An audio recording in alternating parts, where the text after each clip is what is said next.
Muy buenas noches, un saludo muy especial a todos los colegiados. Esta es una invitación muy especial del Colegio Colombiano de Odontólogos. Es una invitación para todos nuestros colegas odontólogos, no solamente del colegio, sino universales. Vamos a hacer la presentación de nuestros colegas, nuestros compañeros de SED en este momento. Son unos psicólogos muy prestigiosos que nos van a dar unos tips, nos va a llevar a ver cómo podemos sobrellevar esta situación y un manejo de emociones. Tenemos al doctor Pedro Pablo Ochoa. Muy buenas noches. Él es psicólogo de la Universidad Nacional de Colombia. Es máster en Psicología Clínica y de la Salud, Universidad de Almería, España. Es director del equipo Respuesta Psicológica frente al brote del COVID-19 y es director encargado de campos, programas y proyectos del Colegio Colombiano de Psicólogos. Igualmente es terapeuta particular, es docente universitario con más de 10 años de experiencia. Ha sido profesor de la Universidad Pontificia Javeriana, de la Universidad Pontificia Bolivariana, de la Universidad Católica de Pereira, entre otras. Tenemos también nuestro colega, nuestro psicólogo Bernardo Useche, psicólogo de la Universidad Nacional de Colombia, PhD en Salud Pública de la Universidad de Texas en Houston, PhD en Sexualidad Humana, IASHS San Francisco, California. Fue director en Houston del Proyecto Nacional de Vigilancia de Comportamiento para el VIH, NHBS, por sus iniciales en inglés, de los CDC. Actualmente es el presidente del Colegio Colombiano de Psicólogos. Bienvenidos, doctores. Esperamos resolver algunas situaciones, dar el acompañamiento a nuestros colegas, sobre todo en estos momentos tan difíciles que estamos viviendo precisamente por esta pandemia. Igualmente, vuelvo nuevamente a nombre del Colegio Colombiano de Odontólogos, darle la bienvenida a ustedes. Doctor Bernardo, adelante. Muy buenas noches, doctor Garnica, y un saludo muy cálido y afectuoso a los demás miembros de la Junta Directiva del Colegio Colombiano de Odontólogos, a sus colegiados y a todos los odontólogos que han aceptado esta invitación para tener este diálogo esta noche, compartir la experiencia de cómo estamos manejando el estrés y las angustias que nos ha provocado esta emergencia ocasionada por la pandemia del COVID-19. Doctor Pedro Pablo. Sí, muy buenas noches, doctor Garnica. Muy buenas noches a todos los que nos están escuchando. Gracias por abrir este espacio. Creo que es muy importante rescatar este tipo de espacios porque en muchas ocasiones dejamos de lado la salud mental. Pareciera ser que no es tan importante. Y ahora, con la pandemia y con lo que se ha experimentado, se ha hecho cada vez más relevante el papel que tiene en la salud en general. Yo quiero comenzar con algo que pues, me parece muy importante resaltar, incluso lo repetiré al final, y es un texto de Neil Greenberg que publicó en la revista Nature Review este año. Él escribe un artículo sobre la salud mental en los trabajadores de la salud, y su conclusión, y creo que esto es algo muy rescatable, es que apoyar la salud mental de los trabajadores de la salud es algo que no solamente se justifica moralmente, sino que además, si se hace bien, debe reducir el riesgo de enfermedades mentales y además debe maximizar la oportunidad para que el personal de salud experimente un crecimiento psicológico. Creo que este es un mensaje muy importante que se debe tener en cuenta y se debe llevar a las diferentes instancias. Sí, Pedro Pablo, y yo diría que es importante prestar atención al equilibrio psicológico y a la salud mental, porque esto ya era precario en la población colombiana antes de la pandemia. Y todos los estudios que tenemos actualmente nos demuestran que especialmente entre el personal de salud, pues la situación se ha hecho mucho más grave. No tenemos datos exactos sobre los odontólogos, pero sobre los médicos sí existen ya, y sobre los médicos colombianos. Un estudio publicado en MedUNAB, que es la revista de medicina de la Universidad Autónoma de Bucaramanga, la semana pasada, nos indica cómo una gran mayoría de los médicos está presentando síntomas de depresión y de ansiedad, de soledad, de miedo, cómo el temor al contagio que es real. Hoy estamos, personalmente estoy muy triste porque un amigo, el doctor Virgil Carvalho, quien fue hasta hace 2 meses presidente de la Sociedad Colombiana de Medicina Interna, falleció de COVID. Estuvo intubado varias semanas antes de morir hoy. Entonces, eso que es una amenaza real, realmente está afectando a los profesionales de la salud. Entonces, razón de más para que la invitación que ha hecho el Colegio Colombiano de Odontólogos a que hablemos de estas cosas, pues tenga enorme validez. Sí, esto es muy claro. Fernando, hay algo que es un poco complejo, digamos, en el sector y en el área de nosotros como odontólogos. Por eso es que básicamente ustedes no tienen tantos estudios, digamos, acerca de la población de los mismos odontólogos. De hecho, nuestro sector pues es un poco, digámoslo, ausente en muchas situaciones y no hay un compartir de estas situaciones que estamos viviendo los odontólogos. O sea, estamos viviendo una experiencia como los odontólogos de antes, que se mantenían en 4 paredes, o sea, solamente un cajoncito y de ahí no escuchamos sino la fresa, no escuchamos nada más, no nos comunicamos con otros colegas y este es básicamente un problema, una situación por la cual no tenemos estadísticas de nuestra dificultad que tenemos en este momento. Claro. Sí. Y ahí las investigaciones lo muestran, ¿sí? Y creo que es importante un poco para que todos lo entiendan, un poco en ese contexto general, y es que las investigaciones que se han hecho tanto en Colombia como en otros países con trabajadores de la salud en general están mostrando eso. Los trabajadores de la salud están sufriendo un grado considerable de estrés, de ansiedad, se están viendo problemas de depresión, insomnio, relacionado justamente con la pandemia. Y esto además es independiente de que las personas se infecten o incluso de que se expongan. Porque un temor natural que se ha visto en toda la comunidad, y no necesariamente trabajadores de la salud, es justamente el temor de contagiarse y todas las consecuencias que eso puede tener. O sea, hay un verdadero temor a enfermarse, a morir, y eso genera pues una preocupación excesiva, unas sensaciones de impotencia, además, por ejemplo, de culpar a personas que pueden estar enfermas. Y los trabajadores de salud que atienden a personas con COVID, pues tienen un mayor riesgo de infección y por lo tanto también tienen mayor riesgo de contagiar a sus familias, lo que aumenta esos niveles de ansiedad. Pero no solamente los trabajadores de primera línea, eso también lo han mostrado las investigaciones. Los trabajadores de la salud han tenido que verse expuestos a una serie de cambios, a funcionar de una manera distinta. No solo, bueno, por un lado, todas las implicaciones económicas que puede tener la pandemia, sino el solo hecho de cambiar los protocolos de intervención, de establecer una serie de medidas de control para protegerse, ya genera un factor de estrés adicional.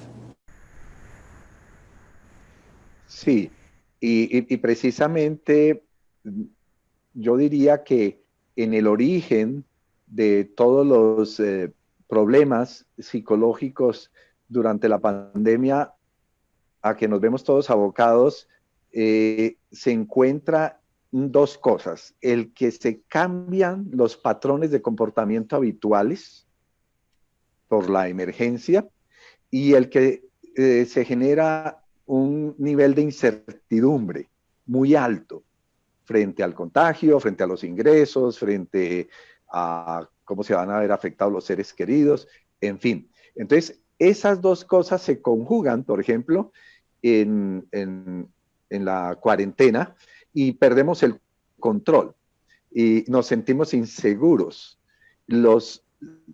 La historia que tenemos, y los odontólogos no deben ser distintos a otras profesiones y a otros oficios, como automatizamos muchas cosas, tenemos patrones que nos evitan esfuerzo emocional, pero eso se nos desbarata en este momento y la incertidumbre está presente, entonces no tenemos control sobre la situación. Y a partir de ahí empiezan a aparecer todos estos problemas. Aunque, Pedro Pablo, sabemos que una respuesta emocional de ansiedad y de miedo y de temor inicial es normal, entre comillas. ¿Por qué razón? Claro, las respuestas iniciales son comprensibles y de hecho deseables. Y creo que, bueno, un mensaje importante allí, ahora voy a aclarar, es utilizar esa emoción justamente para protegerse. Son las personas que no tienen temor, las que no sienten miedo de las posibles consecuencias, las que van a tener conductas de mayor riesgo. El miedo es una respuesta natural, es una respuesta que de alguna forma ha cumplido una función evolutiva y nos ha permitido sobrevivir. Ante una situación, ante un factor particularmente estresante, hay una respuesta en el organismo que permite responder frente a esa situación, ¿no? Hay un disparo de adrenalina, de hecho, que logra tener una serie de efectos importantes en el cuerpo para responder ante ciertas situaciones estresantes. Lo que sucede aquí es que cuando ese estrés se mantiene por mucho tiempo, que es lo que nos está ocurriendo, puede tener una serie de consecuencias perjudiciales. Además, aquí un poco complemento, en trabajadores de la salud y en personas que están trabajando directamente con personas, incluso por ejemplo quienes trabajan con población migrante y otro tipo de población, tienen unas fuentes de desgaste adicional, porque hay un mayor riesgo de daños personales, en este caso de contagio, porque a veces las cargas de trabajo son intensas, esto creo que no es necesario decirlo, todos lo saben muy claramente, porque además, por ejemplo, en ocasiones hay separación de la familia. Uno de los protocolos que se utilizan claramente para disminuir la probabilidad de contagio es aislar a las personas que sean sospechosas, y esto ha implicado aislar a muchos profesionales de salud de sus familiares. Significa también largas horas de trabajo bajo presión, en situaciones emocionales desgastantes. Significa a veces recibir una capacitación deficiente para desempeñar las actividades inherentes al trabajo. Aquí, por ejemplo, donde incluso hay mensajes contradictorios de los entes más reconocidos, empiezan a quedar dudas de, bueno, ¿cuál es la mejor forma de proceder? ¿Cuál es la mejor forma de evitar el contagio? Un minutico, si puedes hablar un poquito más duro, que nos están diciendo que no se te escucha bien. Perfecto, ya así creo que mejora un poco. Gracias. Bueno, la carga laboral en algunas ocasiones desborda las capacidades de las personas. Algo crítico en nuestro país y en particular en algunos lugares es que hay poco tiempo y escasos recursos.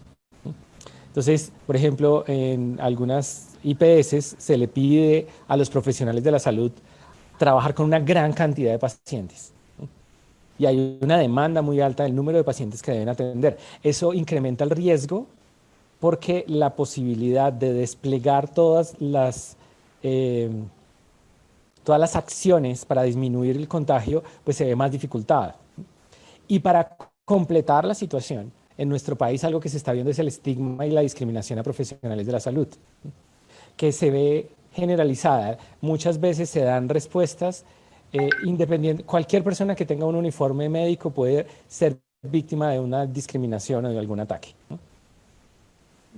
Correcto. Doctor Garnica, ¿se podría hacer alguna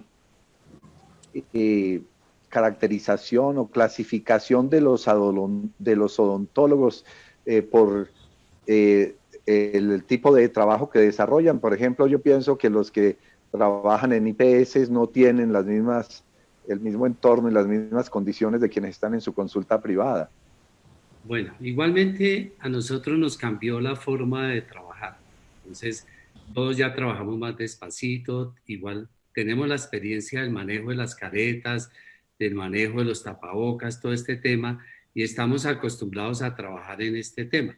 Pero normalmente en la consulta privada que se maneja en un consultorio, los procesos son más lentos. La preparación de un consultorio se demora 40, 45 minutos entre paciente y paciente. Entonces se hace muy lento el tratamiento. Entonces, igualmente hay riesgos de acuerdo a las especialidades.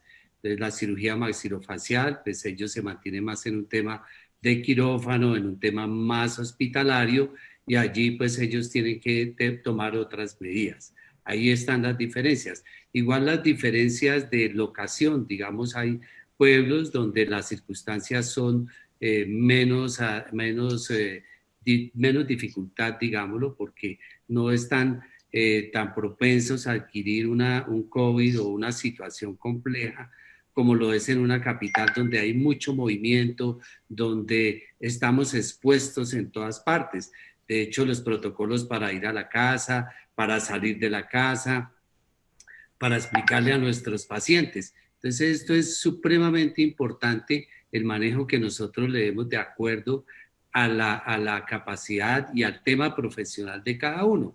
Igual me imagino el estrés grande, como comentaba el doctor Pedro, de los odontólogos de IPS, donde hay una exigencia, donde tienen que cambiarse más rápido, donde tienen que rendir más a unos tratamientos. Entonces aquí vamos a sufrir todos. Sufren los pacientes, sufren los doctores y los dueños de las grandes empresas, porque esto apenas está empezando. O sea, es una cadena. Lo que, pues, recomendaciones que tenemos que sacar de acá es para el futuro, para ver cómo es que vamos a manejar toda esta carga que llevamos, porque la mayoría se van a la casa silenciosos, el producido no es alto, hay gran dificultad de llevar la comidita, digamos, al diario, porque los odontólogos particulares trabajamos por un diario, digámoslo así, y si no llega un número suficiente de pacientes, pues estamos perdidos.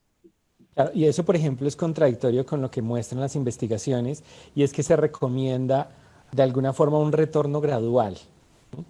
Como que para volver a salida del confinamiento, para volver a las acciones, debería ser mucho más gradual, ¿no? Y debería implicar un acompañamiento que no siempre se da. El hecho de, por ejemplo, que se presenten estresores adicionales en estos momentos de retorno puede tener efectos perjudiciales y puede complicar algunas situaciones, ¿no? Y algo también clave va a ser el apoyo social. Es muy importante el apoyo social. Es quizás uno de esos elementos protectores que hay que enfatizar. Y es un apoyo social, además un reconocimiento que debe darse por parte de las instituciones. ¿Cómo se logra eso cuando estamos en una situación económica tan difícil? En realidad, ahora, tal vez, es cuando las personas están siendo sometidas a situaciones de presión más alta. Por lo que mencionábamos ahora, la falta de pacientes, de poder ver un número de pacientes suficiente a como lo exigía normalmente, bien sea una entidad o bien sea una necesidad, va a aumentar los estresores. Yo no estoy seguro, estaba pensando qué tanto armonizan o no la vida de los profesionales de la odontología en su trabajo diario en comparación con afuera del consultorio. porque si uno observa el trabajo cotidiano, pues uno que observa, ¿cuál es el perfil que uno tiene de un odontólogo? Que es alguien muy riguroso, es alguien muy sistemático, que es alguien que tiene un grado de concentración altísimo, que tiene paciencia, porque todas esas cosas son aptitudes que se necesitan para la efectividad de su trabajo. Pero fuera del consultorio es otro mundo, ¿sí? Y lo que se ha complicado es todo lo que es fuera de la actividad eh, técnica, profesional, digamos. Todo ha cambiado. Nos decía el doctor Garnica, pues entonces ahora hay que demorarse más. Siempre han utilizado protección, pero ahora extremar eso. Y de ahí hacia afuera todo ha cambiado. Entonces, yo diría que en particular en el perfil psicológico de un odontólogo, existiendo todas las diferencias individuales del mundo, pero también sabemos que las profesiones van marcando unos patrones. Entonces, en ese perfil psicológico, ¿qué es lo que tienen que hacer los psicólogos para manejar esta situación que ha cambiado distinta de su desempeño técnico? ¿Sí? Tal vez tengan que hacer algo de transferencia del aprendizaje. Tal vez antes se podía decir, yo vivo la vida loca de aquí fuera y aquí la vida rigurosa, ¿sí? Estoy imaginando, no es que conozca, pues, pero ahora toca transferir mucho de lo que se hace en la práctica diaria a la vida, porque hay que sistematizarla, hay que organizarla, ¿sí? Eh, y, bueno, y eso implica un cambio en las relaciones interpersonales, pero no se puede llevar al aislamiento, porque, como señalaba Pedro Pablo, una protección que tenemos, y por eso ahora los psicólogos en la pandemia están diciendo hay que tener una burbuja de protección, hay que incluir dentro de esa burbuja personas con las que incluso tengamos contacto físico con toda la protección, bueno, o unas personas con las que uno acepte un riesgo. ¿Por qué? Porque son con las que convive personalmente o un poco más allá, de fuera, ¿sí? Integrarlas para que no se dé esa ruptura total y para que se empiece a recomponer las relaciones interpersonales de las cuales derivamos nuestra salud mental, en las cuales nos apoyamos, con las cuales nos abrimos emocionalmente, porque necesitamos, esto está establecido, que todos necesitamos relaciones interpersonales a distintos niveles, desde la privacidad de nuestro yo único y de que no le contamos nada a nadie, hasta ese círculo de personas, una o dos, con las cuales abrimos la mayor parte de nuestra vida, bueno, hasta el portero, hasta la persona donde salimos a tomar el café, pero eso hay que reorganizarlo ahora y decidir a quiénes incluimos y a quiénes dejamos por fuera. Igual, doctor Bernardo, la situación que nosotros vivimos como odontólogos en nuestro sillón dental, que muchas veces se parecía al de ustedes. O sea, hay veces uno no alcanzaba Sí. ni siquiera a trabajarle al paciente y empezaba a contarle su historia, su vida, su familia, y pues había una relación muy directa. O sea, hay muchos pacientes que básicamente pues, vienen al consultorio es como a desahogarse, a salir de la casa, a cambiar de actitud, y de pronto cuando hay empatías y hay situaciones que se pueden compartir con el profesional, entonces casi que uno les quita un poquito el puesto de ustedes de psicólogos. Sí, Y claro. se va trabajando uno en este tema. Pero ahora nos cambió la situación. Entonces ahora todos disfrazados, todos con caretas, no tenemos la identidad. Aquí, como estamos nosotros, probablemente nos vemos un poquito más. Ya vemos qué efectos ha hecho la cuarentena, ya nos crece el pelo, ya cambiamos en muchas situaciones, pero en el consultorio somos totalmente sin identidad. Entonces, es importante buscar esa comunicación con los pacientes Y pues también diría que uno de los medios podría ser el teletrabajo o estas comunicaciones que estamos haciendo nosotros. Me imagino que a ustedes también ya les ha tocado mucho este tema del trabajo virtual, el trabajo de teléfono, el trabajo psicológico. Entonces, todas estas relaciones se van ajustando un poquito más con la ayuda de la tecnología. Entonces, pues sí es importante porque los círculos se están estrechando. O sea, solamente uno ve dos, tres personas, se comunica con dos, tres y ya no más. Entonces desapareció el cine, desapareció una cantidad de actividades que hacían lo que decía anteriormente el doctor Bernardo, que se relajara uno e hiciera otras cositas por fuera diferente a lo de la clínica. Entonces ahorita solo rutina, una rutina bien, bien compleja. Sí, ahí hay una relación bidireccional importante.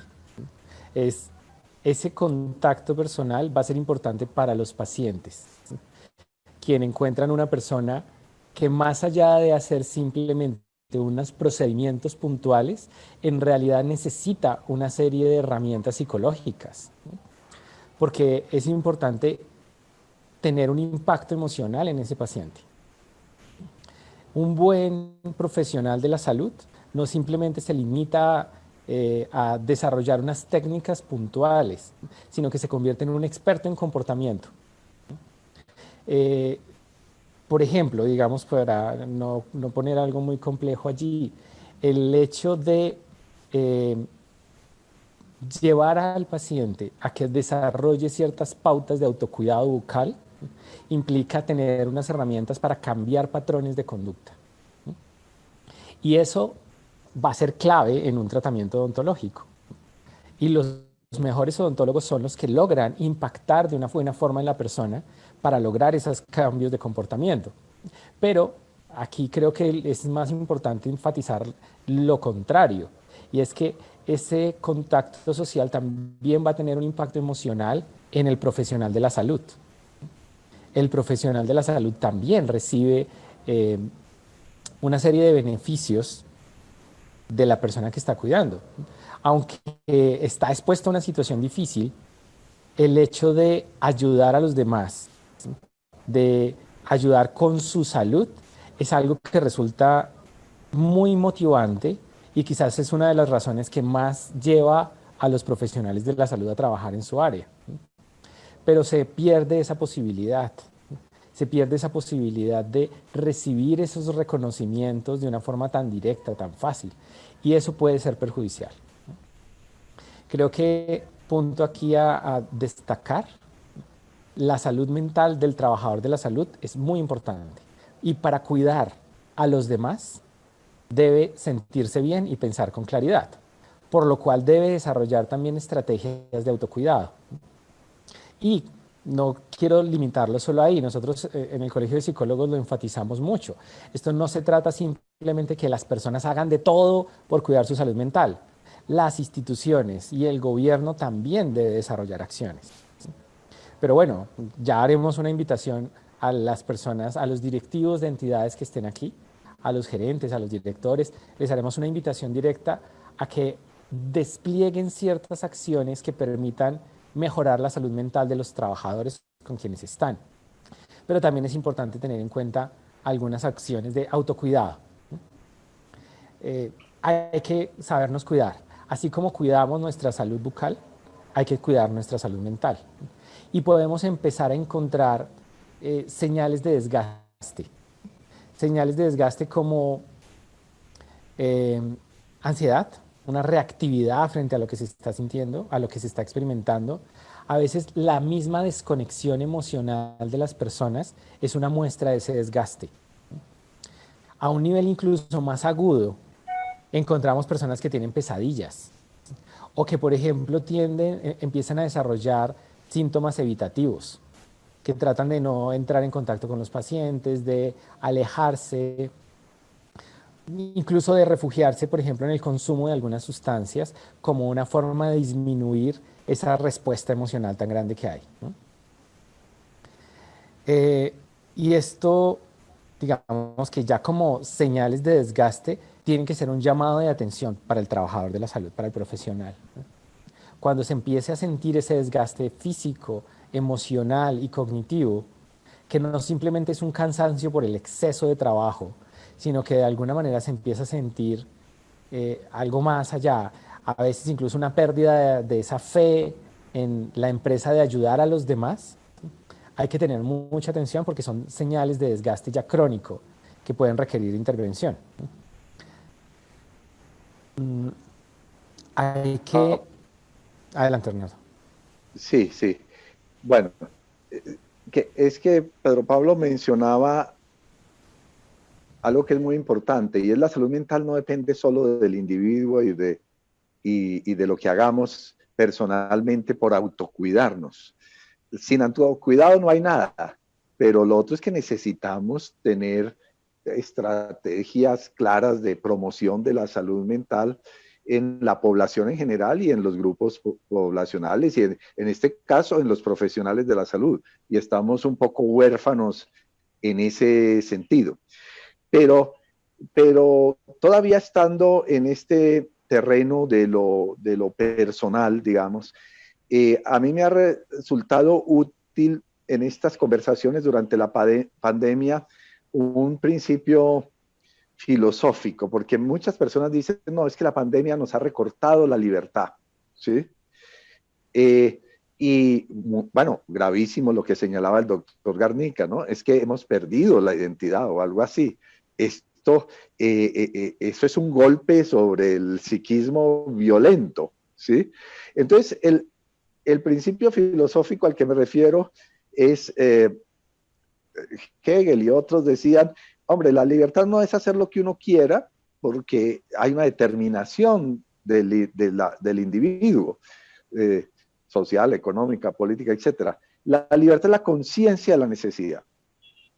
O sea, uno es libre es cuando percibe la realidad lo más objetivamente posible, se hace consciente de esa realidad y entonces entiende que debe partir de esa realidad para transformarla y hacer lo que sea necesario para adaptarse, pero no en el modo pasivo, sino adaptarse para cambiarla y generar una realidad que nos brinde, en este caso, mayor seguridad emocional.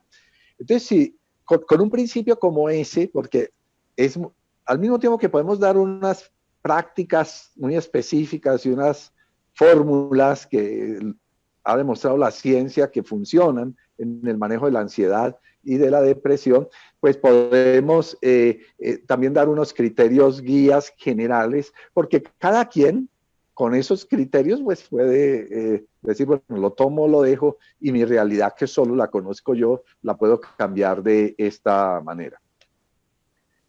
Doctor Bernardo, en el tema de nosotros, pues casi siempre lo miramos también como individuos, pero en el grupo de nosotros también está el grupo de clínicas grandes, digamos, donde interactúan muchas personas. Entonces, donde está el portero, donde está la enfermera, donde está el auxiliar, donde hay una cantidad, un equipo que pues igual diría también hay que tratarlo y darle, hacerle positivas esas conductas emocionales.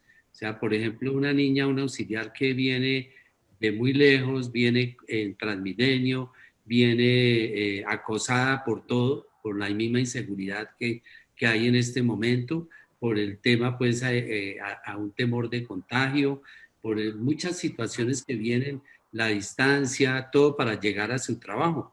Entonces, estas personas también están sufriendo o sufren directamente un desgaste emocional. Entonces, por eso sería muy conveniente y muy bueno tener como las formulitas, como lo que ustedes decían, logramos a través de unas situaciones, el autismo, digamos que el ausentismo, que no quieren hablar, que se aíslan, que no comparten. Entonces, esos serían casi como unos de los síntomas. Uh-huh. Sí, de acuerdo. Yo enfatizaría algo que estaba diciendo el doctor Garnica, y es que Por ejemplo, estas personas pueden hacer parte del grupo de trabajadores en alto riesgo, porque han trabajado, digamos, en un nivel por encima del esperado de su competencia. Usted lo mencionaba al principio, los profesionales están acostumbrados al manejo de equipos de protección, pero, por ejemplo, muchos auxiliares tal vez no han tenido el entrenamiento y la capacitación para eso y se les está exigiendo que redoblen los cuidados. También un poco para recuperar lo que decía Bernardo, un profesional puede utilizar esas herramientas que ha adquirido en su trabajo y llevar eso a su casa para establecer estrategias de autocuidado. Pero algunas otras personas que están trabajando en ese contexto de la salud no tienen ese entrenamiento, no han tenido esas prácticas y se les está pidiendo más allá del rol habitual que tienen normalmente.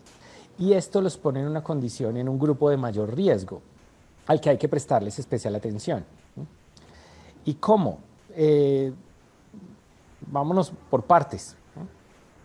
Creo que fundamental y primer punto, y algo que empezábamos discutiéndolo, es muy importante reconocer que la salud mental es importante y que estas situaciones la están afectando. Y eso quiere decir dar la posibilidad para que las personas también hablen de sus emociones, reconocer que se están sometiendo, o sea, que están siendo sometidas a una situación de mucho estrés. Eso es algo que en muchos contextos no se da, no se permite hablar de eso. Es como si sintiéramos vergüenza por decir que estamos mal emocionalmente, que estamos cansados, que estamos preocupados, que tenemos un temor, por ejemplo, al contagio. Y lo que está sucediendo es, a pesar de tener el temor al contagio, a pesar de la preocupación y a pesar del estrés, aún así hay que trabajar. Entonces, un punto importante es reconozcamos que una de las fuentes adicionales de estrés es justamente ese estrés emocional. Y que algo que están haciendo y que es muy rescatable de todos los trabajadores de la salud es que a pesar de ese temor y a pesar de ese estrés, están desarrollando su trabajo y se están enfrentando a una situación muy particular que los está poniendo en un mayor riesgo. Y eso va a generar respuestas emocionales. Así que el permitir, el reconocer que eso se está haciendo es un primer paso, porque eso nos va a llevar a algo que va a ser fundamental dentro de las estrategias de afrontamiento, y es aprender a relacionarnos de una manera distinta con las emociones. Creo que un poco en contravía de lo que se dice en algunos medios, nosotros no tenemos un control de nuestras emociones. Yo no puedo apagar el miedo, yo no puedo apagar la rabia. Simplemente hay situaciones particulares que disparan esas respuestas emocionales. Ahora, la pregunta es, ¿qué hago con ellas? Y el primer paso para enfrentar de una manera adecuada esas respuestas emocionales es reconocerlas. Es darme cuenta que estoy sintiendo miedo y que es comprensible sentir miedo. Y algo que ayuda mucho en ese ejercicio es hablar con otras personas de lo que siento. Por eso esos vínculos emocionales son tan importantes. El hecho de que tengamos a alguien con quien conversar, a quien expresarle lo que estamos sintiendo, con quien hablar de lo que estamos pensando, por más descabellado que sea. Eso va a ser muy importante porque lo que me va a permitir es relacionarme de una forma distinta con mis emociones para decidir qué hago con ellas. Porque tal vez yo no las controlo, pero sí decido cómo actúo cuando las siento. Y aquí puede haber una complicación. En los trabajadores de salud con los que hemos tenido la posibilidad de colaborar, encontramos que una de sus principales redes de apoyo son sus familias. Pero que en esta situación particular del COVID y en otras que se han dado en otras situaciones, no se comparte con las familias los temores que hay para intentar no, digamos, contagiarlos de ese miedo. Entonces, el trabajador de salud, en este caso un odontólogo, que sabe muy bien, que entiende perfectamente las consecuencias del contagio, que sabe el riesgo en el que se encuentra y que eso genera unas respuestas emocionales. A veces se está aislando de sus principales fuentes de apoyo emocional, que son su familia, porque no quiere que ellos también se sientan asustados.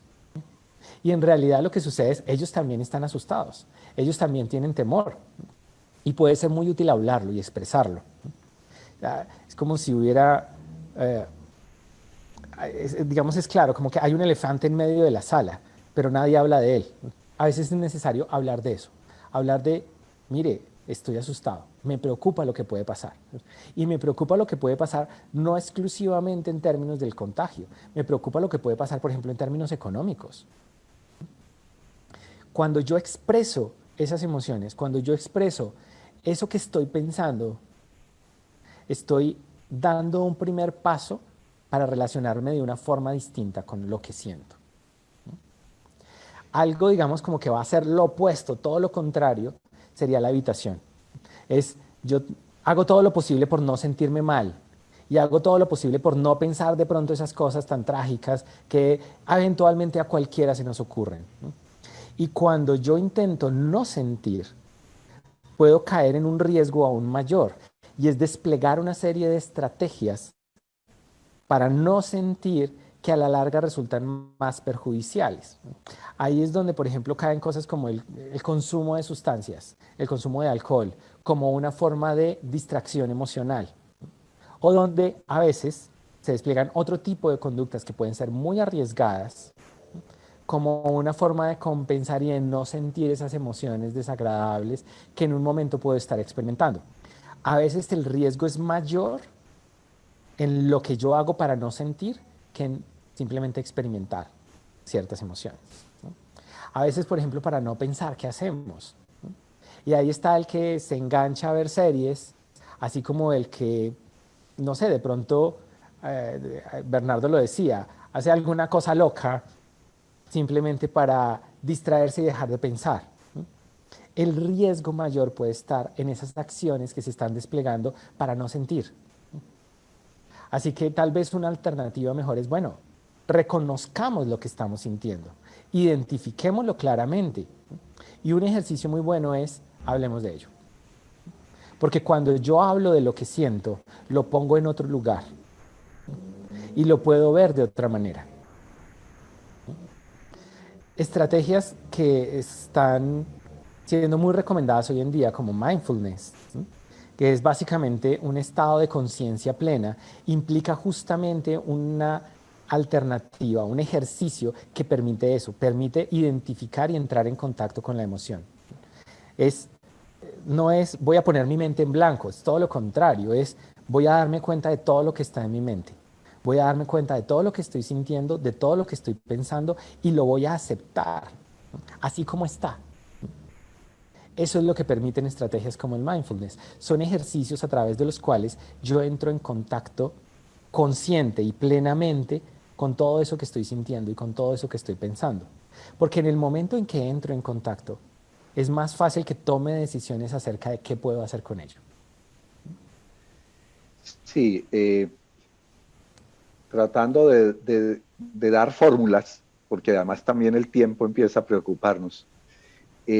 Yo diría, para empezar por lo último que estaba diciendo Pedro Pablo, que hay que rescatar toda esta filosofía del budismo zen, que hay que rescatar la meditación, que, bueno, y esas son las prácticas que luego de la demostración experimental de que son efectivas en la medida en que modifican las conexiones cerebrales, modifican el, el, el, la morfología de los órganos cerebrales que se ven afectados por el impacto emocional, como la depresión o la ansiedad. Entonces hoy se sabe que después de 3 meses de practicar mindfulness y habiendo hecho una línea de base y habiendo hecho estudios de neuroimágenes y habiendo localizado problemas allí,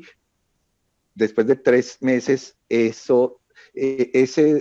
la neuroplasticidad que hoy sabemos que va mucho más allá de la adultez joven, como nos enseñaban hace muchos años, permiten, pues demuestran la efectividad para controlar esto. Entonces, retomar esas enseñanzas que están diciéndonos es, hombre, vivan el aquí y en el ahora, no se angustie por el pasado, que por el pasado no hay nada que hacer y el futuro, pues imagínense, la pandemia nos cambió toda la visión de futuro, que nos está diciendo es de darse cuenta constantemente de la realidad inmediata exterior, de las relaciones interpersonales, de esa realidad, de mi organismo, cómo responde al estrés, de mis pensamientos, etcétera. Entonces, de la empatía, de la importancia para la salud mental de ponerse en los zapatos del otro, ¿sí?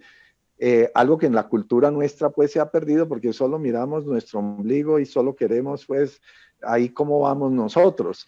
Pero la salud mental está súper demostrado que tiene que ver es decir, yo no puedo tener buena salud mental si alrededor todos están maltratados emocionalmente o en déficit emocionalmente. Entonces necesitamos eso, no solo cuidar de nosotros, sino cuidar del otro, del vecino, ¿sí?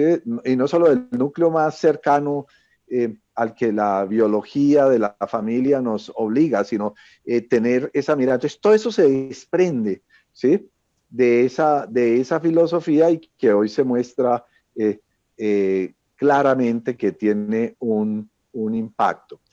Otras cosas que podemos rescatar, como mencioné yo al comienzo, es todo lo de la inteligencia emocional, que Pedro Pablo lo ha estado explicando, que es la libertad para expresar las emociones, el reconocerlas y el identificar lo que genera esas emociones para poder entrar a controlarlas. Y generalmente cuando uno identifica las emociones solo hay dos caminos. Uno es que uno se acelere, que su comportamiento y su vida emocional se acelere o que se desacelere. Es decir, el uno es el camino de la ansiedad y el otro es el camino de la depresión, ¿sí? Y entonces cuando uno identifica eso, por ejemplo, que en el camino de la ansiedad ya uno no responde irritadamente, no esporádicamente, sino que incluso a uno le dan el feedback y le dicen, oiga, usted ya le está nombrando la madre a todo el que se acerca a decirle alguna cosa. Entonces, ¿qué es lo que hay que hacer ahí? Relajarse, la relajación muscular, la meditación, ¿sí? Todo esto está súper demostrado que permite ganar el control.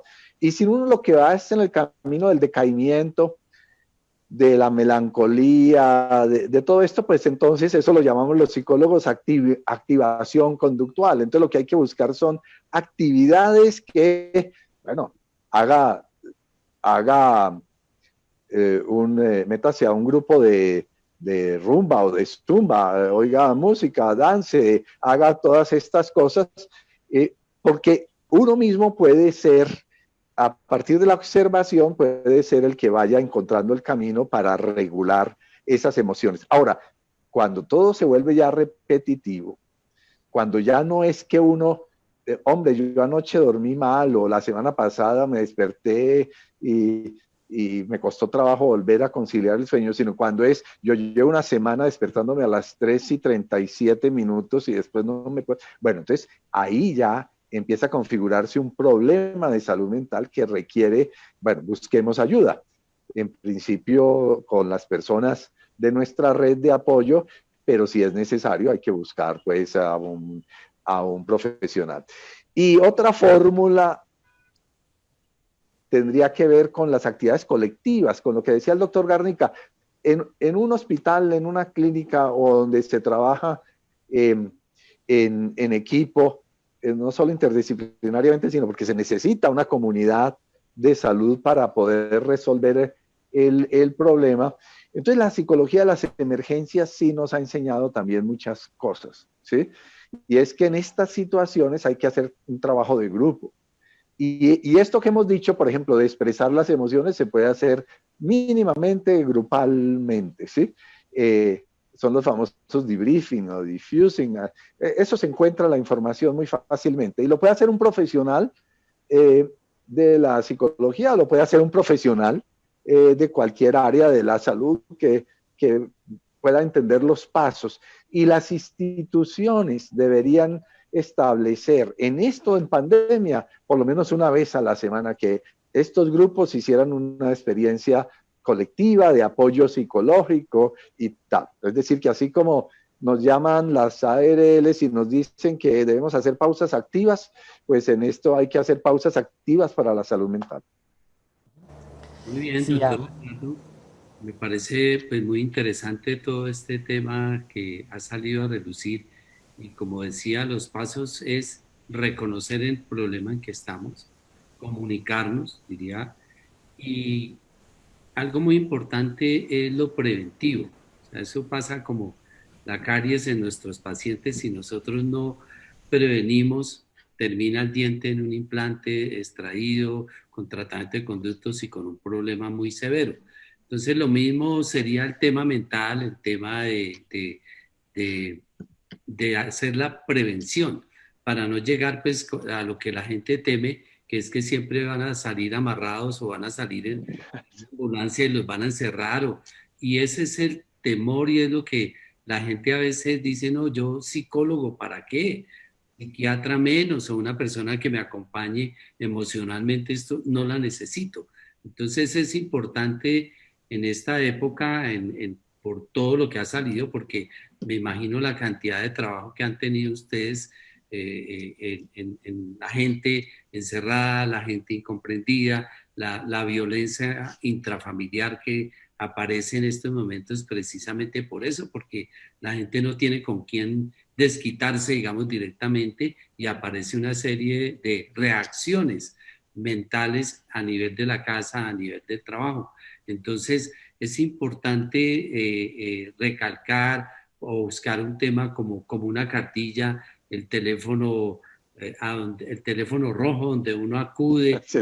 ¿Cómo hacemos para acceder a esto? Igual que no se vea tan trágico, porque a lo mismo pasa también cuando le dicen a alguien, voy a llevarlo a donde el odontólogo, y eso pues la gente se amarraba, no quería salir y no quería ir.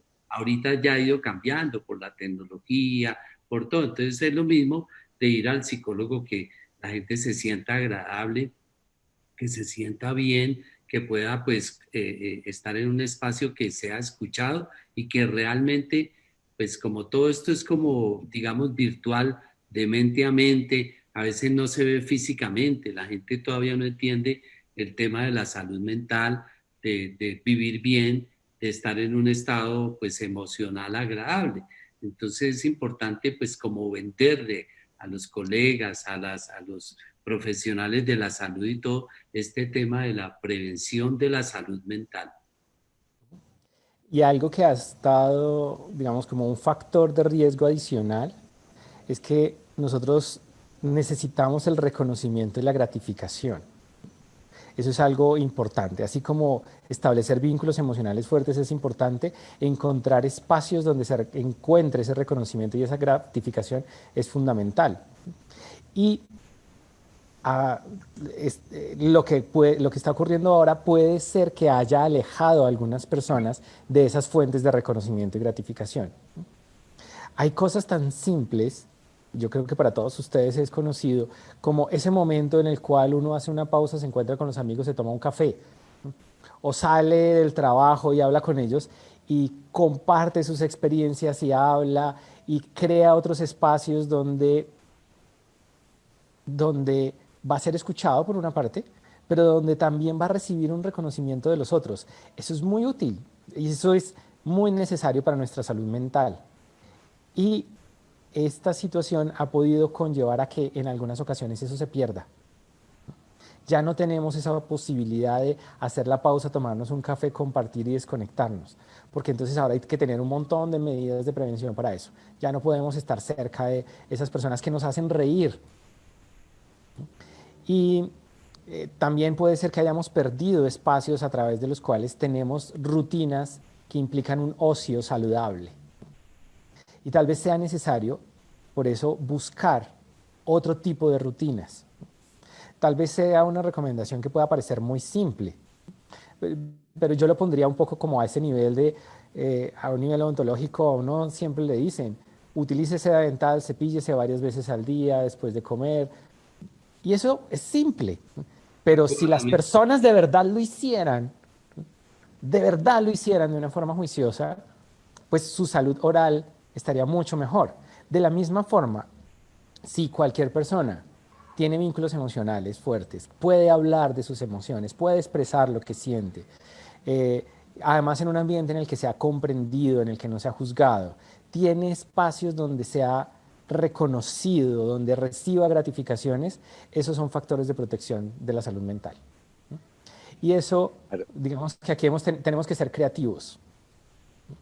Eh, por eso yo diría que, por ejemplo, estos juegos como el parchís digital, que en algún momento se popularizó tanto, entre otras cosas se popularizó porque era un espacio en el que uno podía recibir algún tipo de reconocimiento.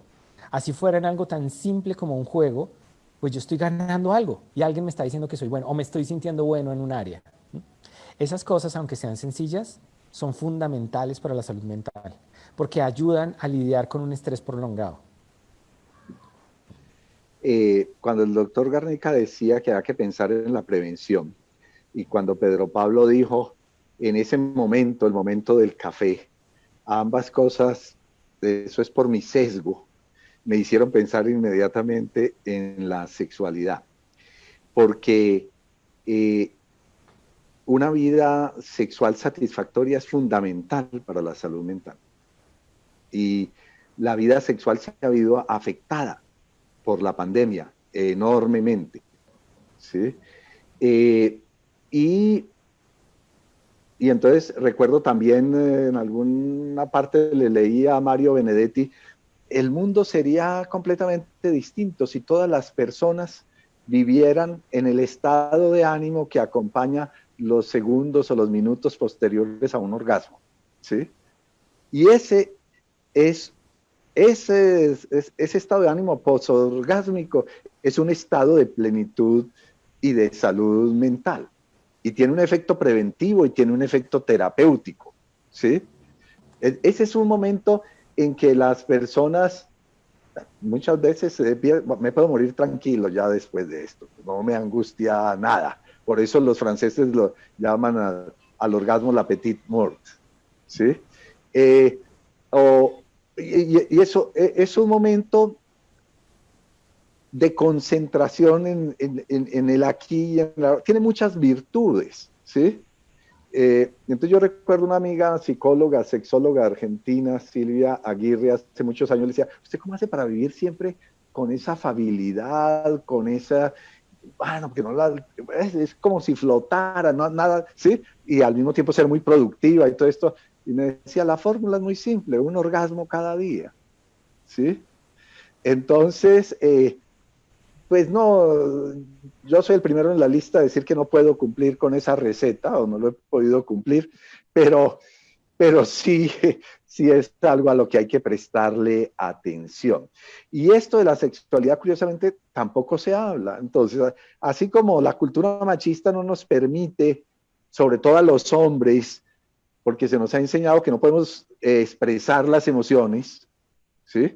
Cuando la investigación científica ha demostrado que, que hombres y mujeres, que la androginia psicológica, que expresen las emociones de la misma manera, está altamente correlacionado con estados de salud mental y con una mejor salud mental, pues de la misma manera se ha encontrado que una vida erótica, satisfactoria, que cada quien decide cómo es muy, muy importante. Totalmente de acuerdo, doctor Bernardo. Estas son pues parte de las delicias de la vida y lo que debería uno vivir cada día y casi como vivir de la mejor forma como si fuera realmente el último día. Lamentablemente, doctores, se nos ha acabado el tiempo. Ha sido una charla muy esplendorosa, muy gratificante. Ahí ustedes tienen las muchas gracias que le damos también de parte del Colegio Colombiano de Odontólogos. Esperamos que no sea la última, podamos seguir retroalimentando, y para nuestros colegiales, pues que ya tenemos otras alternativas, otras cosas que hacer para el manejo de la salud mental, llevarlo a la familia, llevarlo a la vida diaria, al trabajo. Entonces, todo esto me parece supremamente importante. Muchas gracias por habernos Yo acompañado. quiero, Y hay muchas inquietudes a nivel del chat que las vamos a desarrollar y yo se las voy a compartir para que de pronto pudiéramos hacer otro tema de estos o seguir un poquito, profundizar más. Y pues el tema de comunicación con ustedes que de pronto los colegiales pudieran hacer con ustedes para interconsultas o para mirar cómo nos vamos ayudando. O sea, nosotros curamos el dolor de las muelitas y todo, y ustedes como colegio el dolor pues de la mente. yo quiero aprovechar ahí para invitarlos. Nosotros tenemos un convenio con la Universidad de los Andes, con el Centro de Atención Psicológica Casa Espinosa, y ahí pueden llamar, se conectan pues a través de Teams en realidad, y pueden recibir una atención gratuita. Que es importante, a veces uno de pronto no tiene la disponibilidad o no tiene las condiciones para buscar un profesional que lo atienda por fuera del sistema de salud, o el sistema de salud está saturado o lo que sea. Sabemos que a veces no es tan sencillo. Les estamos compartiendo por el chat el dato, allí se pueden conectar y de forma gratuita pueden tener un espacio para conversar, donde van a identificar además si hay un problema que requiera tal vez una intervención más cuidadosa, pues los van a remitir a otras personas que puedan hacerlo, ¿no? Es una pequeña alternativa que puede resultar útil si uno se dio cuenta que está siendo superado por las dificultades y necesita una ayuda adicional. Muchas gracias, doctor Pedro. Bueno, a ustedes, yo personalmente he disfrutado mucho de la conversación. Y el vernos la cara, doctor Garnica, psicológicamente es muy importante, sí. Bueno, muchas gracias. Bueno, muy bien. Muchas gracias por la invitación y estamos dispuestos a regresar cuando seamos invitados. Gracias, doctor. Muy amable. Ha sido un placer. Vale, hasta luego. Gracias.